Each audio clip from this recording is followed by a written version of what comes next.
Silakan Bu Ida. Saya hanya akan menyampaikan melengkapi sedikit ya, menyesuaikan diri untuk membangun harmoni di dalam keluarga. Ada satu hal yang harus kita perhatikan untuk kita bisa menyesuaikan diri. Kita itu tidak bisa mementingkan diri sendiri. Hal yang pertama di dalam kita tidak mementingkan diri sendiri, kita harus menganggap yang lain, menganggap pasangan kita lebih utama dari diri kita sendiri. Itu nggak gampang sebetulnya. Buat saya sendiri terus terang nggak gampang menganggap pasangan saya ini lebih utama. Tapi kalau kita berpikir ya, dulu ketika kita mau menikah pasti kan kita dia ini paling baik, dia ini sampai misalnya orang tua nggak setuju kita bela-belain gitu ya. Karena kenapa kita meyakinkan ini yang terbaik, bapak ini terbaik buat saya, ibu. Pengalamannya Bu Ida. Ya kalau bukan pengalamannya siapa? Enggak. Iya. Pengalamannya yang lain. Pengalamannya yang lain. Ya kan kita kan selalu enggak, ini orang yang paling baik buat saya, ini yang paling cocok buat saya. Tetapi setelah memasuki pernikahan, kita tidak bisa melihat lagi dia itu baik ya. Kita tidak bisa lagi melihat pasangan kita tuh yang utama buat kita. Nah, kalau kita mau, kita belajar tidak mementingkan diri kita sendiri, tetapi mementingkan pasangan kita. Utamakanlah pasangan kita, baik suami, baik istri kita. Belajar mengutamakan pasangan kita.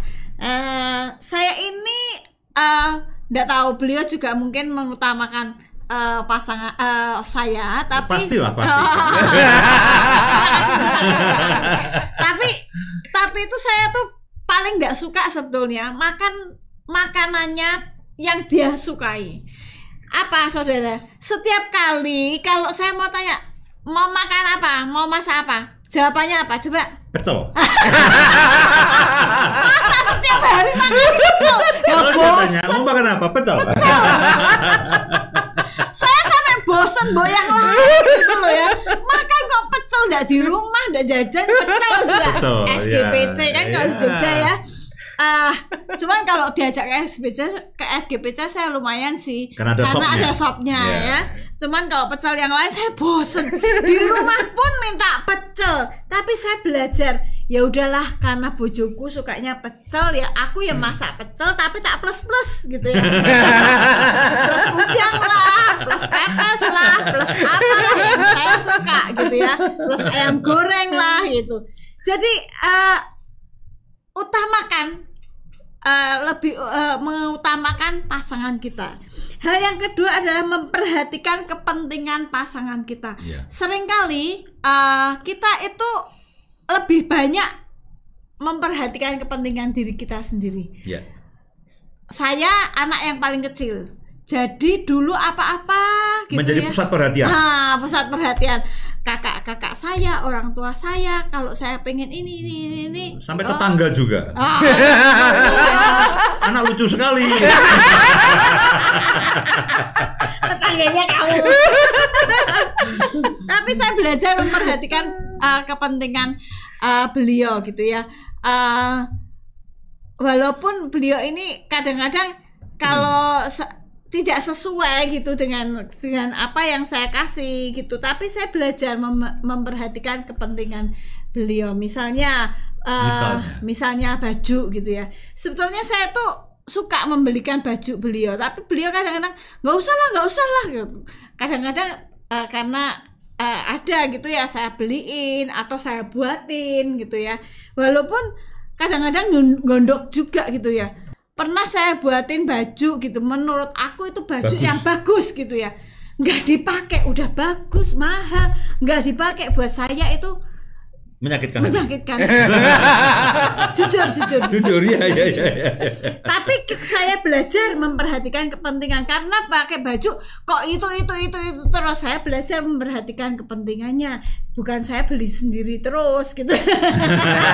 Tapi kan ibu-ibu suka kan beli sendiri ya. Nah, demikian juga sebetulnya saya pengen suka gitu, beli ini, tapi saya belajar untuk memperhatikan kepentingan beliau, baju lah, apalah gitu yang beliau sedang kurang atau apa kita perhatikan. Memperhatikan juga kepentingan emosinya dia. Kadang-kadang sebagai pria itu ada emosi-emosi yang harus dipenuhi gitu. Ya. Nah, itu dipenuhi, dipahami. Ya, kadang-kadang kita sebagai istri, sebagai wanita, kita itu nggak bisa gitu ya. Kamu ya harusnya yang mengerti aku, bukan aku yang belajar mengertiin kamu gitu. Tapi itulah yang terjadi. Kita harus memperhatikan kepentingan beliau. Ketika beliaunya lagi ada masalah di kantor atau moodnya lagi jelek gitu, belajarlah kita memahami, memperhatikan kepentingannya. Dia di rumah, dia butuh ketenangan, dia butuh sesuatu yang enjoy gitu. Jangan gitu aja. Masalah di kantor tuh jangan dibawa ke rumah. Nggak bisa, kadang-kadang pasti nggak bisa, masalahnya ikut. Ditinggal nggak mau. Pasti suami sih kepengennya nggak dibawa, tapi itu otomatis kadang-kadang. Itu kadang-kadang otomatis, kadang-kadang ngikut, kadang-kadang secara tidak sadar. Kalau sadar pasti akan ditinggal, tapi kalau secara tidak sadar itu ngikut. Kita sebagai istri atau sebagai pasangannya, mungkin ada ibu-ibu yang bekerja, suami juga harus ngerti, lagi lelah pekerjaan di kantor, baru datang greg gitu, sudah ini loh dibersihin, anakmu ini loh belajarnya gini-gini. Belajarlah saling memahami, saling mementingkan kepentingan pasangan, termasuk kepentingan emosi. Nah, itu kepentingan yang harus dipenuhi. Kalau emosi dari pasangan kita itu salah satu kepentingan yang harus kita ngerti. Itu yang penting. Kalau itu tidak bisa kita pahami, kalau itu tidak bisa kita penuhi, itu akan jadi konflik. Dan biasanya konflik mulai dari situ.